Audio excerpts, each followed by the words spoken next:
എന്നിട്ട് പറയുന്നു മമേവാംശോ ജീവലോകേ ജീവഭൂത സനാതനം മനഃഷ്ടാണീന്ദ്രിയാണി പ്രകൃതിസ്ഥാനി കർഷതി. ജീവലോകേ മമ അംശ ജീവ. ഭഗവാൻ പറയുന്നു ഈ ജീവലോകത്തിൽ എന്റെ അംശമാണ് ജീവൻ എന്ന് പറയുന്നത്. മനഃഷ്ടാണീന്ദ്രിയാണി, മനസ്സിനോടും മനസ്സ് തുടങ്ങിയിട്ടുള്ള 6 ഇന്ദ്രിയങ്ങളോട്, 5 ജ്ഞാനേന്ദ്രിയങ്ങളും മനസ്സും ഇതിനോടൊക്കെ ചേർന്ന് പ്രകൃതിസ്ഥാനി കർഷതി. ഏതിനോട് ആകർഷിക്കണോ?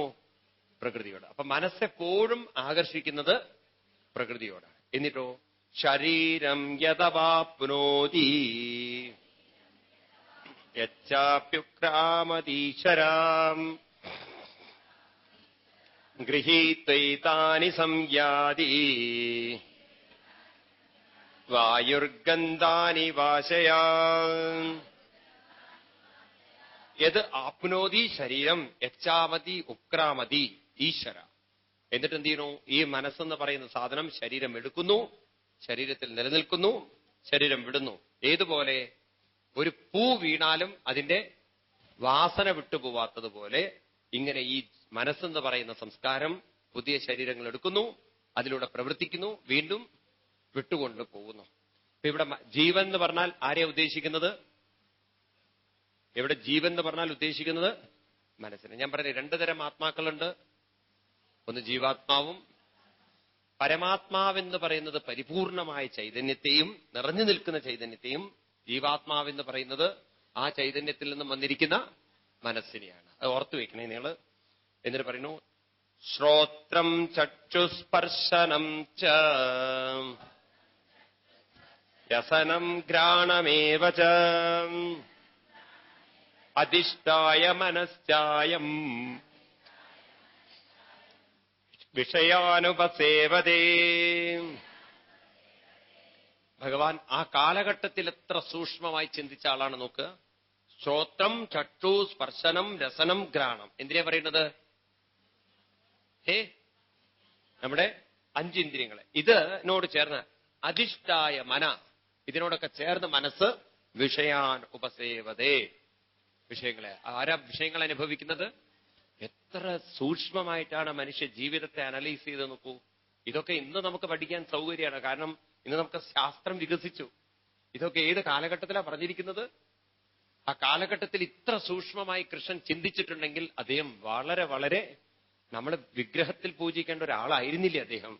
വളരെയധികം മനുഷ്യ ജീവിതത്തെ മനസ്സിലാക്കിയ ഒരു മഹാത്മാവ് തന്നെയായിരുന്നു ഭഗവാൻ ശ്രീകൃഷ്ണൻ എന്ന് പറയാണ്. നോക്കൂ, നിങ്ങളെ ശ്ലോകങ്ങളൊക്കെ എടുത്ത് നോക്കൂ. നിങ്ങൾ ഒരു പരമഗുരു തന്നെയായിരുന്നു അദ്ദേഹം, അല്ലേ?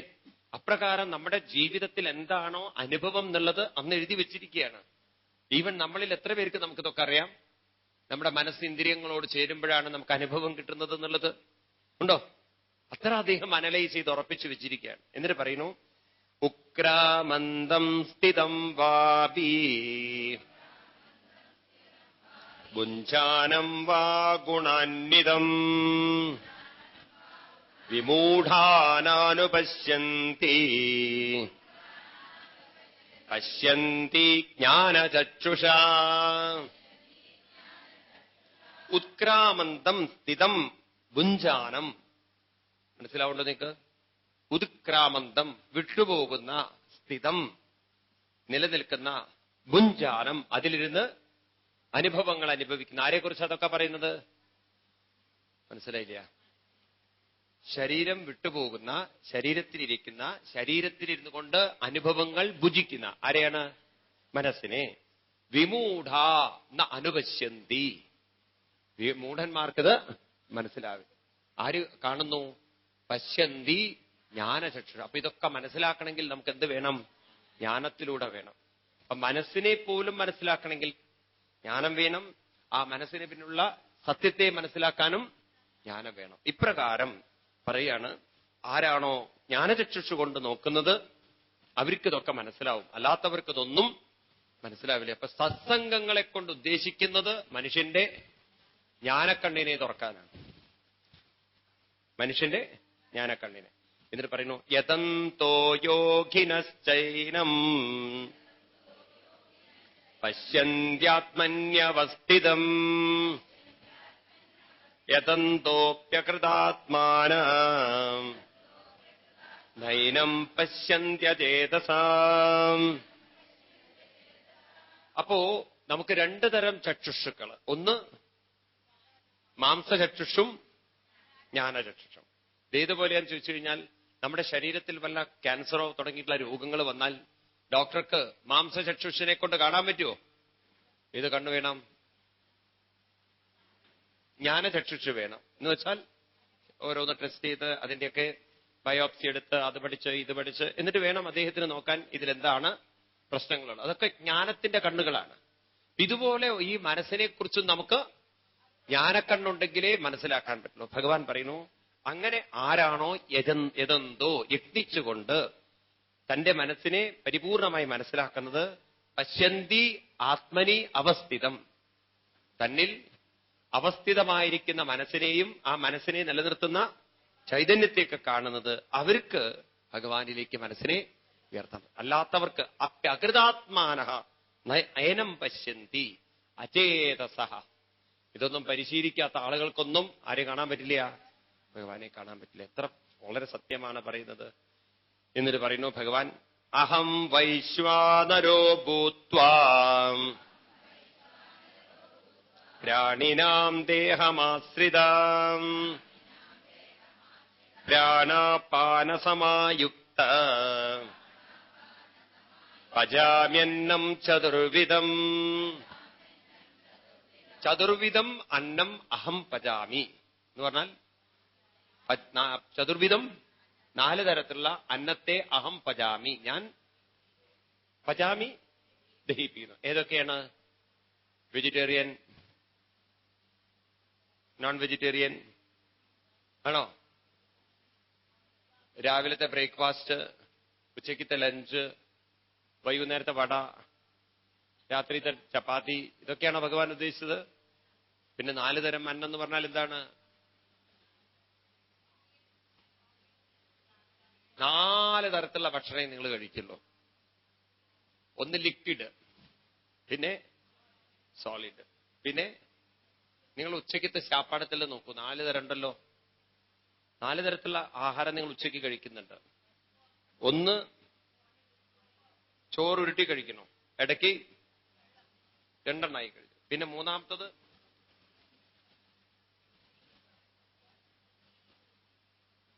ലേപ്യം, അങ്ങനെയുള്ളതുണ്ടല്ലോ.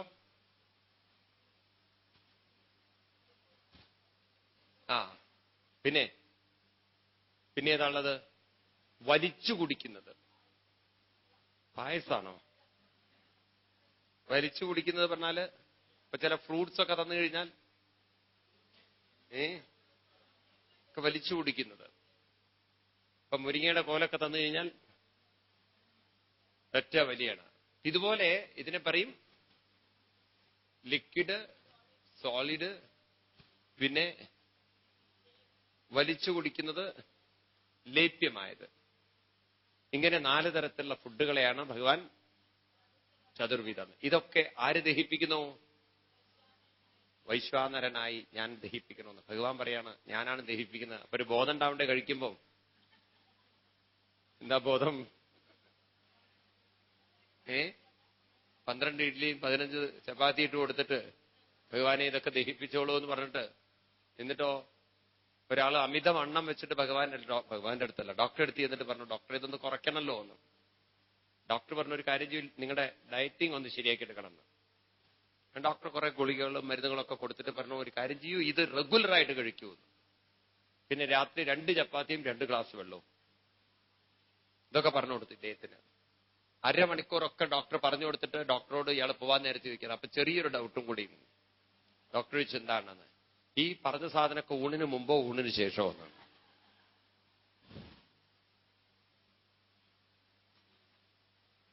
ഡോക്ടർക്ക് ബോധം പോയി. എന്തായാലും അയാളുടെ ശീലം മാറ്റാൻ പോകുന്നില്ല. ഉണ്ടോ? അപ്പൊ നമ്മൾ നമ്മുടെ ശീലം മാറ്റി പെട്ടെന്ന്. ഇപ്പൊ ഡോക്ടർ എന്തൊക്കെ കഴിക്കണ്ടെന്നൊക്കെ പറഞ്ഞാലും പായസം കഴിക്കണ്ടെന്ന് എത്ര ഡോക്ടർമാർ എത്ര ആൾക്കാരോട് പറഞ്ഞിട്ടുണ്ട്. എന്നാലും നമ്മളുണ്ടോ വിടണു? ഇഞ്ചക്ഷൻ അടിച്ചിട്ടും കഴിക്കുന്ന ആൾക്കാരുണ്ട്. ഉണ്ടോ ഇല്ലയോ? എന്തിനാ നിങ്ങളെ മറ്റൊരാളെ നോക്കണത്? ഇവിടെ ഉണ്ടോന്ന് എനിക്കറിയില്ല. എന്നാലും വിടരുത് നമ്മള്. കാരണം നമ്മുടെ മനസ്സെന്ന് പറയുന്ന സാധനം അങ്ങനെയാണ്. വിഷയാനുപസേവത. പലതും സേവിച്ച് സേവിച്ച് അങ്ങനെ പരിശീലിച്ചു പോയി. പെട്ടെന്ന് നിർത്തിയത് കൊണ്ട് കാര്യമില്ല. നോക്കൂ, ഇതൊക്കെ നിങ്ങൾ നിർത്തിയാലും ഇതിന്റെ ആഗ്രഹങ്ങളൊന്നും മനസ്സിൽ പോവില്ല. ഈ ഷുഗർ പിടിച്ച ആളുകളുടെ അടുത്തിരുന്നൊരു പായസം കഴിച്ചാലുണ്ടല്ലോ, നമ്മൾ കഴിക്കുമ്പോഴാവും അവര് പോരെ.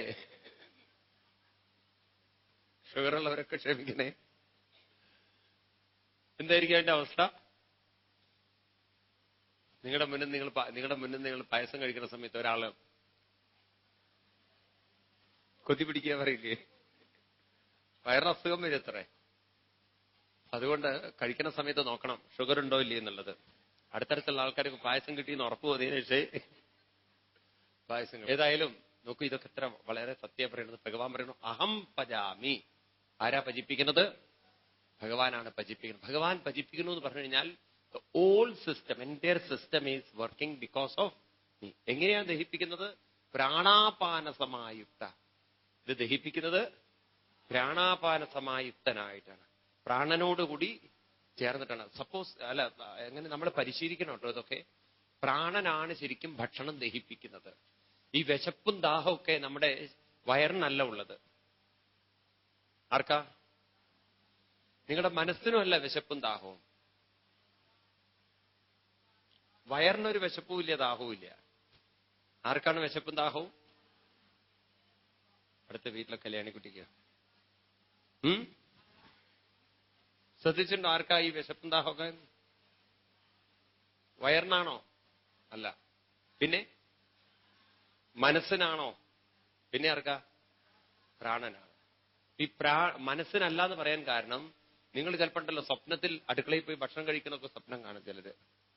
നല്ലവണ്ണം വയറ് നിറച്ച് കഴിച്ചാലും അവര് അടുക്കളയിൽ പോയിട്ടൊക്കെ കഴിക്കുന്നത്, കല്യാണത്തിന് പോയി കഴിക്കുന്നതൊക്കെ സ്വപ്നം കാണും.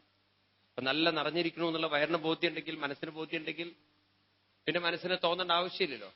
അപ്പൊ മനസ്സിനല്ല വാസ്തവത്തിൽ വിശപ്പ്. വിശപ്പും ദാഹവും മുഴുവൻ പ്രാണനാണ്. അപ്പൊ പ്രാണനാണ് ദഹിപ്പിക്കുന്നത് കൊണ്ടായിരിക്കാം നമ്മുടെ ഋഷീശ്വരന്മാര് പറയുന്നത് പ്രാണനുള്ള ഭക്ഷണം കഴിക്കണം എന്ന്. പ്രാണനുള്ള ഭക്ഷണം, ഈ ഫ്രൂട്ട്സ് ഒക്കെ കഴിക്കണം എന്ന് അതുകൊണ്ടാണ് പറയുന്നത്. അതായത് ജീവൻ പരിപൂർണമായി പോവാത്ത ഭക്ഷണം. നമ്മൾ ഈ പച്ചക്കറികളൊക്കെ ഉണ്ടല്ലോ, ഈ എന്താ പറയാ സാലഡുകളൊക്കെ, ഇതൊക്കെ കഴിക്കും തോറും നമ്മുടെ പ്രാണശക്തി കൂടുന്നതാണ്. കാരണം പ്രാണനുള്ള ഭക്ഷണത്തിൽ നിന്നും പ്രാണൻ എടുക്കാൻ സാധിക്കുന്നതാണ്. നമ്മൾ കൂടുതൽ കത്തി ബോയിൽ ചെയ്ത ഭക്ഷണങ്ങൾ കഴിക്കുന്നതുകൊണ്ടായിരിക്കാം നമുക്ക് ശരീരമുണ്ട്, പക്ഷെ ആരോഗ്യം കുറയുന്നത്. ഈ കാര്യത്തിൽ നമ്മൾ ഈ മുസ്ലിങ്ങളെയൊക്കെ കണ്ട് പഠിക്കാനുണ്ട്. നിങ്ങൾ പ്രത്യേകിച്ച് മുസ്ലിങ്ങളുണ്ടല്ലോ, വളരെ ആരോഗ്യമുള്ളവരായി തീരാനുള്ള ഒരു കാരണം, അവര് നമ്മളെപ്പോലെയല്ല. അവര് നോൺ വെജ് കഴിക്കുമെങ്കിലും ധാരാളം ഇലകളൊക്കെ കഴിക്കും. അവര് ഒരുപാട് ഇലകളൊക്കെ കഴിക്കും. ഈ നമ്മുടെ നാട്ടിലെ മുസ്ലിങ്ങൾ കുറവാണ്. പൊതുവെ നിങ്ങൾ ഈ വിദേശ രാജ്യങ്ങളിലൊക്കെ ഉള്ള മുസ്ലിങ്ങളെയൊക്കെ നോക്കിക്കഴിഞ്ഞാൽ, ഈസ്റ്റ് വെസ്റ്റ് ഒക്കെ രാജ്യങ്ങളിൽ നോക്കിക്കഴിഞ്ഞാൽ ധാരാളം ഇലകൾ കഴിക്കും. പലതരത്തിലുള്ള ഇലകള്. നമ്മുടെ ഇന്ത്യയിലാണ് ഇത്തരത്തിലുള്ള കാര്യങ്ങളൊക്കെ ഇത്തിരി കുറവ്. അത് നമ്മൾ പരിശീലിച്ചെടുക്കണം. ഈ സാലഡ് ഒക്കെ കഴിക്കുന്നതിന് വേണ്ടിയിട്ടാണ്. ജീവനുള്ള, അതായത് പ്രാണനുള്ള സാധനം കഴിക്കുമ്പോൾ പ്രാണന്റെ ശക്തി കൂടും. ഈ ഋഷിമാരൊക്കെ ഉണ്ടല്ലോ, മഹർഷിമാരൊക്കെ വെറും പച്ചക്കായകളൊക്കെ കഴിച്ചിട്ട്, ഈ ഫ്രൂട്ട്സ് ഒക്കെ കഴിച്ചിട്ട് അതിൽ നിന്ന് അങ്ങനെയാണ് ഊർജത്തെ എടുത്തിരിക്കുന്നത്. നമ്മൾ ഈ കത്തിച്ച് നശിപ്പിച്ച് ഓവർ ബോയിൽ ചെയ്ത് അതിൽ ഇനി ഒന്നും കിട്ടാൻ ബാക്കിയുണ്ടാവില്ല. ഈ സാധനമാണ് ആർക്ക് കൊടുക്കുന്നത്? ഭഗവാന് കൊടുക്കണം. ഭഗവാൻ പറയും, ഇങ്ങനത്തെ ചപ്പും ചവറും എനിക്ക് തന്നിട്ട് എന്താ കാര്യം? കുറച്ച് നല്ല എസൻസ് വല്ലതും തന്നുകൂടെയെന്ന്. അതെന്താ ഉണ്ടാക്കുക? കുറെ ഫാറ്റ് ഉണ്ടാക്കും. അതുകൊണ്ട് നമ്മളിങ്ങനെ വണ്ണം വെച്ച് വരും, ആരോഗ്യം കുറഞ്ഞു വരും. നമുക്ക് തോന്നുന്ന എന്താണ്, വണ്ണമുള്ളവർക്ക് കൂടുതൽ ആരോഗ്യം ഉണ്ട് എന്നാണ്. പക്ഷെ നേരെ വിപരീതമാണ്. വണ്ണം കൂടുന്തോറും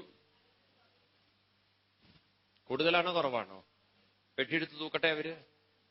നമുക്ക് തോന്നും 10 പെട്ടിക്ക് അവരുടെ തലയിൽ പോകുന്ന, ഒരു പെട്ടി പോലും തൂക്കാൻ പറ്റില്ല അവർക്ക്. അതെന്തുകൊണ്ടാണത്? ഫാറ്റുണ്ട്, ആരോഗ്യമില്ല. ആരോഗ്യമുണ്ടാവണമെങ്കിൽ ആരോഗ്യം തരുന്ന ഭക്ഷണങ്ങളൊക്കെ കഴിക്കണം. അതായിരിക്കാം ഭഗവാൻ പറഞ്ഞത്, ഞാനാണ് ഇതിനെയൊക്കെ ദഹിപ്പിക്കുന്നത്. എന്നിട്ടോ ഇനി ഞാൻ എവിടെ ഇരിക്കുന്നത്? ഭഗവാൻ തന്റെ സാന്നിധ്യം എവിടെയാ പറഞ്ഞു തരുന്നത്? സർവസ്യജാഹം ഹൃദി സന്നിവിഷ്ടോ മത്തസ്മൃതി ജ്ഞാനമബോഹനം ച വേദൈസ സർവൈരഹമേവ വേദ്യോ വേദാന്തകൃദ്വേദവിദേവ ചാഹം സർവസ്യ ഹൃദി അഹം സന്നിവിഷ്ടോ. എവിടെയാണ് ഭഗവാൻ തന്റെ സാന്നിധ്യം പറയുന്നത്? നോക്കൂ, എവിടെയും നിങ്ങൾ വായിച്ചിട്ടുണ്ടോ ഞാനൊരു വിഗ്രഹത്തിലാണെന്ന് ഭഗവാൻ പറയുന്നത്? ഉണ്ടോ? അത്ര ഉറപ്പിക്കുകയാണ് ഭഗവാൻ ആവർത്തിച്ച് ആവർത്തിച്ച്. ഞാൻ നിങ്ങളുടെ കൂടെയാണ്, ഉള്ളിലാണ്, നിറഞ്ഞിരിക്കുകയാണ്. മത്തസ്മൃതി, ഞാൻ മത്തലിന്റെ ആളോ? ഇവിടെ മത്തൻ എന്ന് പറഞ്ഞാൽ ഞാൻ, മത്തസ്മൃതി ജ്ഞാനം അപോഹനം. ഞാൻ കാരണമാണ് നിങ്ങൾക്ക് സ്മൃതി, ഓർമ്മശക്തി നിലനിൽക്കുന്നത്. ജ്ഞാനം അപോഹനം എന്ന് പറഞ്ഞാൽ മറവി. നിങ്ങൾക്ക് ജ്ഞാനമുണ്ടാവുന്നതും എത്ര ഗംഭീരമാണ് നോക്കൂ. ഭഗവാന്റെ ഒരു സാന്നിധ്യവും കാരുണ്യവും നമ്മൾ ശ്രദ്ധിച്ചു കഴിഞ്ഞാലേ അറിയുള്ളൂ. എത്ര വലിയ ദുരന്തങ്ങളായാലും കുറച്ചു ദിവസം കഴിഞ്ഞാൽ നമ്മൾ മറക്കാൻ കാരണം അത് ഭഗവാന്റെ ഒരു കാരുണ്യമാണ്. അതെങ്ങാനും നമ്മൾ മറന്നിട്ടില്ല എന്ന് വിചാരിക്കുക, ഈ ലോകത്തിൽ പിന്നെ നിങ്ങൾക്ക് ജീവിക്കാൻ പറ്റില്ല. ഉണ്ടോ? നിങ്ങൾക്ക് കഴിഞ്ഞ ജന്മങ്ങളുടെ ഒക്കെ ഓർമ്മ ഈ ജീവിതത്തിൽ ഉണ്ടായാൽ റോട്ടിലൂടെ നടക്കാൻ പറ്റും നിങ്ങൾക്ക്? ഭ്രാന്ത് പിടിക്കും നിങ്ങൾക്ക്. കഴിഞ്ഞ ജന്മത്തിലെ ഭർത്താവിനെ ഈ ജന്മം പരിചയപ്പെടുക. അയാൾ പറയാണ്, മീനാക്ഷി നിനക്കെന്നെ മനസ്സിലായോ? കഴിഞ്ഞ ജന്മം ഞാൻ നിന്റെ ഭർത്താവായിരുന്നു എന്ന് പറഞ്ഞിട്ട് നിങ്ങളുടെ കൂടെ വന്നാൽ ഇപ്പൊ നിങ്ങൾ ചിരിക്കും. കഴിഞ്ഞ ജന്മത്തിലെ മക്കള് നിങ്ങളുടെ പിന്നാലെ വരിക. ഇതി ഗുഹ്യതമം ശാസ്ത്രം ഇതമുക്തം മയാനഘ ഏതദ് ബുദ്ധ്വാ ബുദ്ധിമാൻ സ്യാൽ കൃതകൃത്യശ്ച ഭാരത. ഏതത് ബുദ്ധ്വാ, ഇതൊക്കെ നല്ലവണ്ണം അറിഞ്ഞാൽ, ബുദ്ധിമാൻ. ഏത് മാനാവും? അങ്ങനെയുള്ള ഒരാളായി തീരണ്ടേ നമുക്ക്? അവർക്ക് എന്താ പ്രത്യേകത? കൃതകൃത്യശ്ച ഭാരത. എന്തുണ്ടാവും? കൃതാർത്ഥതയുണ്ടാവും. ഞാൻ അറിയേണ്ടതൊക്കെ അറിഞ്ഞു, എന്റെ ജീവിതത്തിൽ നേടേണ്ടത് എന്താണെന്ന് വ്യക്തമായി. ഈ ബോധ്യം അതെങ്ങനെ മനസ്സിലായി? ഈ ശാസ്ത്രം മനസ്സിലായി. ഇതി ഗുഹ്യതമം ശാസ്ത്രം. ഈ ശാസ്ത്രത്തിലൂടെ എനിക്ക് മനസ്സിലായി എന്താണ് നേടേണ്ടത്, എവിടെ നിന്നാണ് പുറപ്പെടേണ്ടത്, എങ്ങനെയാണ് പുറപ്പെടേണ്ടത്. എല്ലാ കാര്യങ്ങളും എനിക്ക് റൂട്ട് ക്ലിയറായി, ലക്ഷ്യവും ക്ലിയറായി. അവരെയാണ് എന്ത് വിളിക്കുക? മോഡന്മാരോ? ബുദ്ധിമാൻ.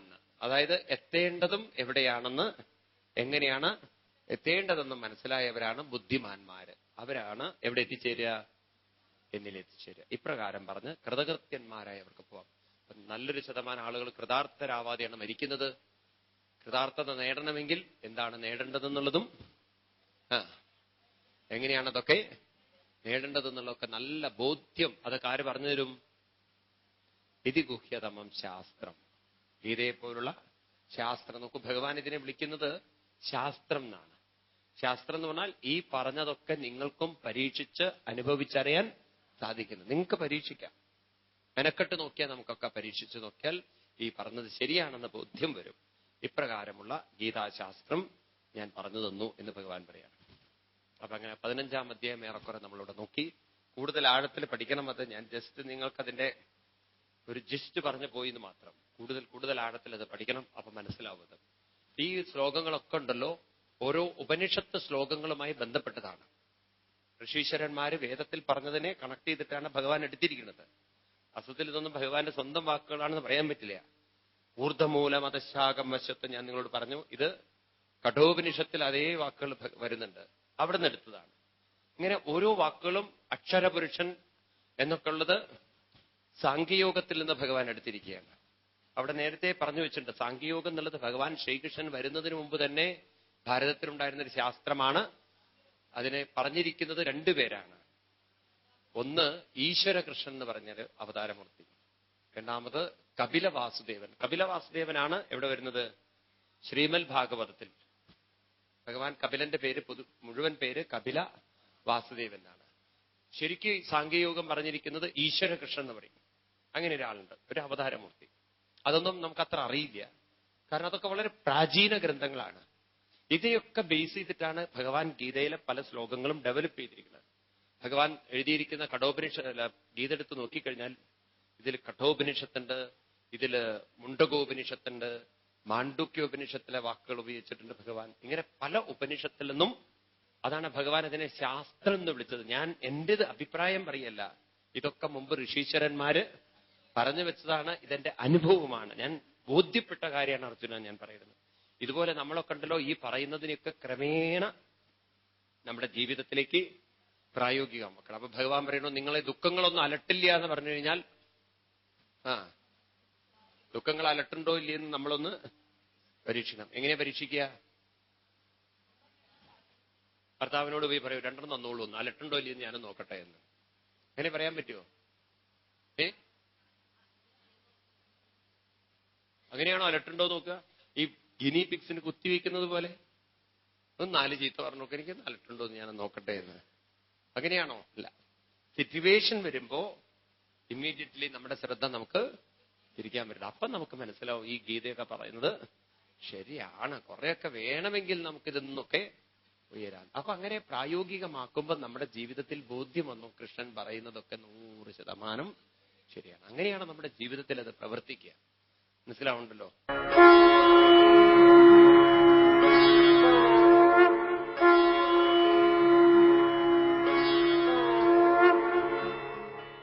അത ഷോഡശോധ്യായ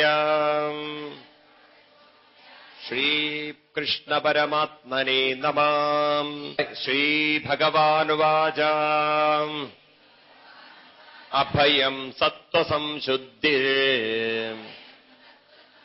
ജ്ഞാനയോഗ വ്യവസ്ഥിതി ദാനം ദമശ്ച യജ്ഞശ്ച സ്വാധ്യായസ്തപ ആർജവം അഹിംസാ സത്യമക്രോധ ത്യാഗശാന്തിരപൈശുനം ദയാഭൂതേഷു ലോലുപ്തം മാർദ്ദവം ഹ്രീ അചാപലം തേജക്ഷമാ ധൃതി ശൗചം അദ്രോഹോ നാദിമാനിതാം ഭവന്തി സമ്പദം ദൈവീം അഭിജാതസ്യ ഭാരത ദംഭോ ദർപ്പോഭിമാനശ്ച ക്രോധഃപാരുഷ്യമേവ ച അജ്ഞാനം ചാഭിജാതസ്യ പാർത്ഥഃ സമ്പദമാസുരീം ദൈവീ സമ്പൽ വിമോക്ഷായ നിപന്തായാസുരീമദാ മാശുചഃ സമ്പദം ദൈവീം അഭിജാതോസി പാണ്ഡവ ദ്യോഭൂതസർഗോ ലോകേസ്മിൻ ദൈവ ആസുര ഏവ ച ദൈവോ വിസ്തരശ പ്രോക്ത ആസുരം പാർത്ഥ മേ ശൃണു പ്രവൃത്തിം ച നിവൃത്തിം ച ജനാന വിദു ആസുരാം ന ശൗചം നാഭിചാചാരോ ന സത്യം തേഷു വിദ്യതേ അസത്യമപ്രതിഷ്ഠം തേ ജഗദാഹു അനീശ്വരം അപരസ്പരസംഭൂതം കിമന്യൽ കാമഹൈതുകം ഏതാം ദൃഷ്ടിമവഷ്ടഭ്യ നഷ്ടാത്മാനോൽപബുദ്ധയാ ഭവന്ത്യുഗ്രകർമാണ ക്ഷയായ ജഗതോ ഹിതാം കാമമാശ്രിത്യ ദുഷ്പൂരം ദംഭമാനമദാന്വിതാം മോഹാൽ ഗൃഹീത്വാ സദ്ഗ്രാഹാൻ പ്രവർത്തന്തേ ശുചിവ്രതാം ചിന്താം അപരിമേയാം ച പ്രളയാന്തമുപാശ്രിതാം കാമോപഭോഗപരമാ ഏതാവദതി നിശ്ചിതാം ആശാപാശശതേ ബദ്ധാ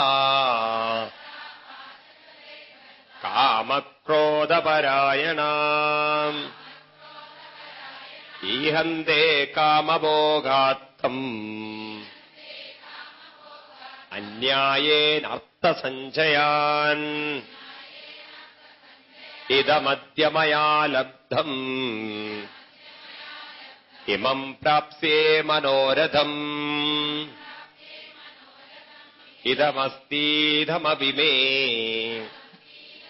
ഭവിഷ്യന്തി പുനർധനം അസോ മയാ ഹതഃശത്രു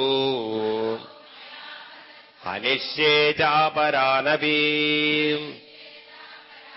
ഈശ്വരോഹം അഹം ഭോഗീ സിദ്ധോഹം ബലവാൻ സുഖീ ആഢ്യോഭിജനവാനസ്മി കോന്യോസ്തി സദൃശോ മയാം യച്ഛേദാസ്യാമി മോദിഷ്യ ഇത്യാജ്ഞാനവിമോഹിതാം അനേകചിത്തവിഭ്രാന്ത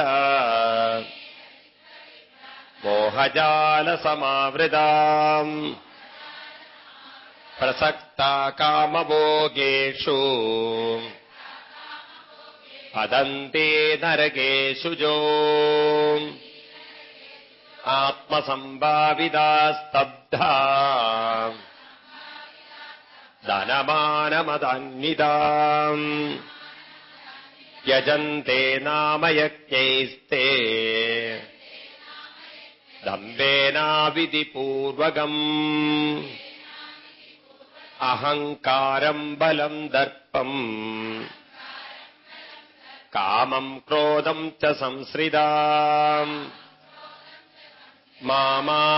മാമാത്മപരദേഹേഷു പ്രദ്യുഷ്യന്തോഭ്യസൂയകാം താനഹം തിഷത ക്രൂരാൻ സംസാരേഷു നരാധമാൻ ചിമാമ്യജസ്രമശുഭാൻ ആസുരീഷ്വേവ യോനിഷു ആസുരിം യോനിമാപന്നാ മൂഢാ ജന്മനി ജന്മനി മാമപ്രാപ്തൈവ കൗന്തേയ തതോ യാന്ത്യതമാം ഗതിം ത്രിവിധം നരകസ്യേദം ദ്വാരം നാശനമാത്മനാം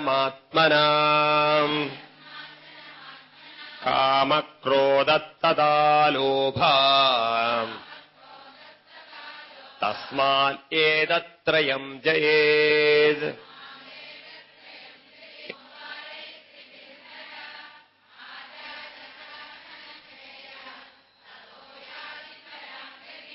ഏതൈർവിമുക്ത കൗന്ദേയ തമോദ്വാരൈത്രിഭിർനരാം ആചരത്യാത്മനശ്രേയ തോ യാതി പരാം ഗതിം യശാസ്ത്രവിധിമുത്സൃജ്യ വർത്തതേ കാമകാരതാം ന സ സിദ്ധിമവാപ്നോതി ന സുഖം ന പരാം ഗതിം തസ്മാൽ ശാസ്ത്രം പ്രമാണം തേ കാര്യാകാര്യവ്യവസ്ഥിതോ ജ്ഞാത്വാ ശാസ്ത്രവിധാനോക്തം കർമ്മ കർത്തുമിഹാർഹസി. ഓം തത്സദിതി ശ്രീമദ്ഭഗവദ്ഗീതാസു ഉപനിഷത്സു ബ്രഹ്മവിദ്യായാം യോഗശാസ്ത്രേ ശ്രീകൃഷ്ണാർജുന സംവാദേ ദൈവാസുരസമ്പദ്വിഭാഗയോഗോ നാമ ഷോഡശോധ്യായം.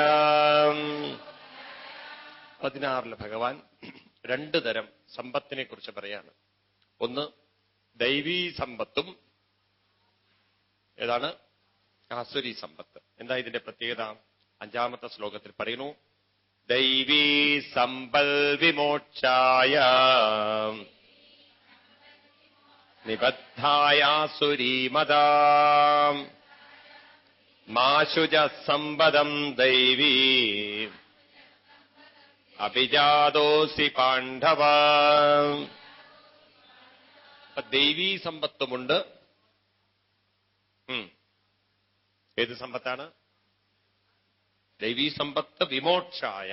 വിമോക്ഷം മോക്ഷത്തിലേക്ക് നയിക്കും. ഏത്? ദൈവീ സമ്പത്ത്. നിബദ്ധായ നിങ്ങളെ ബന്ധിക്കും. ഏത്? അപ്പൊ ഒരു സമ്പത്തിന് നമ്മളെ ബന്ധിക്കാൻ പറ്റും, ഒരു സമ്പത്തിന് നമ്മളെ മുക്തരാക്കാൻ പറ്റും. അപ്പോ ചില മക്കള് നമുക്ക് മുക്തി തരുന്നവരുമുണ്ട്, ചില മക്കള് നമ്മളെ ബന്ധിക്കുന്നവരുമുണ്ട്. നിങ്ങളോട് കൂടുതൽ സ്നേഹം കാണിച്ചാൽ ആ മക്കൾ നിങ്ങളെ ബന്ധിക്കും. പറയണ്ടല്ലോ മറ്റു മുക്തി തരിക എന്നുള്ളത്. ജീവിതത്തിൽ വിരക്തി തരുന്ന മക്കളുമുണ്ട്, ഇല്ല? പ്രശ്നങ്ങളും പ്രയാസങ്ങളും ദുഃഖങ്ങളും തന്നാൽ നിങ്ങൾക്ക് ജീവിതത്തോട് വേഗം വിരക്തി വരും. അങ്ങനെയുണ്ട്. നമുക്ക് ഒരു ബന്ധം നമ്മളെ വിരക്തരാക്കും. എല്ലാവർക്കും മാരേജ് ലൈഫ് ബന്ധനാണ് ഉണ്ടാക്കുന്നത്, ചിലർക്ക് പെട്ടെന്ന് വിരക്തി ഉണ്ടാക്കുന്നവർക്ക്. ഇപ്പൊ രണ്ടുമുണ്ട്, ബന്ധനവുമുണ്ട് വിരക്തിയുണ്ട്. ഇപ്പൊ ബന്ധനമുണ്ടാക്കുന്നത് ആസുരീ സമ്പത്താണ്. ഇപ്പൊ നല്ല ബന്ധങ്ങളൊക്കെ മനസ്സിലായില്ലേ നിങ്ങൾക്ക്? ബന്ധിക്കുന്ന ബന്ധങ്ങളൊക്കെ ആസുരീ ബന്ധങ്ങളാണ്. മുക്തി തരുന്ന ബന്ധങ്ങളൊക്കെ നന്നായി. ഇനി വീട്ടിൽ ചെന്ന് പറയും. എന്നിട്ട് പറയൂ, മാശുത സമ്പദം ലോകം. ഇതൊന്നും വീട്ടിൽ ചെന്ന് പറയുന്നിട്ടോ, നിങ്ങളൊക്കെ അസുരന്മാരാണ്, അതുകൊണ്ടാണ് നിങ്ങളായിട്ട് ഞാൻ ബന്ധിക്കപ്പെട്ടിരിക്കുന്നത് എന്ന്. മാശുജ സമ്പദം ദൈവം. ദൈവീ സമ്പത്തുള്ളവരൊന്നും മാശുജ. എന്താ പറഞ്ഞത്? എവിടെതാ നമ്മൾ തുടങ്ങിയത്? മാശുജ. മാശുജ പറഞ്ഞാൽ തളരരുത്, ദുഃഖിക്കരുത്, പരാതി പറയരുത്. ഇത് നമ്മൾ പ്രാക്ടീസ് ചെയ്യണം. 7 ദിവസം കൊണ്ടൊക്കെ വല്ലതും ആയിട്ടുണ്ടോ? തിരിങ്കിലായവരുണ്ടോ? എത്ര ആയിട്ടുള്ളവരുണ്ട്? എത്ര ഉണ്ട്? എത്ര ആയിട്ടുള്ളവർ എത്ര ഉണ്ട്? കുറച്ചെങ്കിലായിട്ടുണ്ടോ? കോൺഫിഡൻസ് ഇല്ല. കുറച്ചെങ്കിലും ഡെവലപ്പ് ചെയ്തു തോന്നുന്നവർ എത്ര പേരുണ്ട്? Very good. സത്യസന്ധമായിട്ടാ പറയണത്. കുട്ടികളെ പോലെ ആൻസർ അറിയില്ലല്ലോ നിങ്ങൾ. ഓക്കെ. ദൈവീ സമ്പത്ത് വിമോക്ഷായ ആസുരി. അപ്പൊ എന്തൊക്കെയാ ദൈവീ സമ്പത്ത്? ഭഗവാൻ പറയുന്നു, ആദ്യം അതാണ് ഭഗവാൻ തുടങ്ങി വെക്കുന്നത്. ഭവന്തി സമ്പദം ദൈവം. ആദ്യത്തെ അഭയം. ഒന്നാമത്തെ ഗുണമാണ് ദൈവീ സമ്പത്ത് എന്ന് പറഞ്ഞാൽ എന്താണ്? അഭയം. അഭയം എന്ന് പറഞ്ഞാൽ ഭയം ഇല്ലാത്ത എന്ന് പറഞ്ഞാൽ, ഭയം ഇല്ല എന്ന് പറഞ്ഞാൽ പട്ടിയുടെ മുന്നിലും ഞാൻ ഗീതയൊക്കെ കേട്ടിരിക്കുകയാണ്, എനിക്കൊരു ഭയമില്ല എന്ന് പറയുന്നതാണോ? ആന നടന്നു വരുന്ന സമയത്ത് ആനെ, പണ്ട് ഞാൻ ഗീത കേട്ടിട്ടുണ്ടായിരുന്നില്ല, ഇപ്പൊ ഞാൻ ഗീതയൊക്കെ കേട്ടിരിക്കുകയാണ്, നീയല്ല നിന്റെ അപ്പൂപ്പൻ വന്നാലും എനിക്ക് യാതൊരു പേടിയില്ല എന്ന് പറയുന്നാൽ ആന തൂക്കി കയറിയും. അതാണോ അഭയം എന്ന് പറഞ്ഞാൽ? അല്ല. എന്താ അഭയം എന്ന് പറഞ്ഞാൽ അർത്ഥം? നഷ്ടപ്പെടുന്നതിനെ ഓർത്ത് അവർക്ക് യാതൊരു ഭയമില്ല. നമുക്ക് വല്ലതും നഷ്ടപ്പെടുമെന്ന് ഓർക്കുമ്പോഴാണ് നമുക്ക് ഭയം വരുന്നത്. അവരെ സംബന്ധിച്ച് നഷ്ടങ്ങളെക്കുറിച്ചല്ല അവർ ചിന്തിക്കുന്നത്. നഷ്ടങ്ങളെക്കുറിച്ച് ചിന്തിക്കുന്നവർ അസുരന്മാരാണ്. നഷ്ടപ്പെടാത്ത എന്തുണ്ട്? എന്താ അത്രയും കാലം ദിവസവും നിങ്ങളോട് പറഞ്ഞിരിക്കുന്നത്? ആരാണ് കൂടെ ഉള്ളത്? ഉള്ളിൽ നിറഞ്ഞിരിക്കുന്ന അത് ഒരിക്കലും നഷ്ടപ്പെടില്ല. ഭഗവാൻ എനിക്ക് ഈ ബോധമുള്ളവരൊക്കെ ദൈവീ സമ്പത്താണ്. അപ്പൊ ഭയം വരും നമ്മുടെ ഉള്ളിൽ. കാരണം മനുഷ്യബന്ധങ്ങളല്ലേ. വേണ്ടപ്പെട്ടവർക്ക് എന്തെങ്കിലും സംഭവിക്കാൻ പോകണു എന്ന് പറയുമ്പോ തന്നെ ഉണ്ടോ ഇല്ലയോ?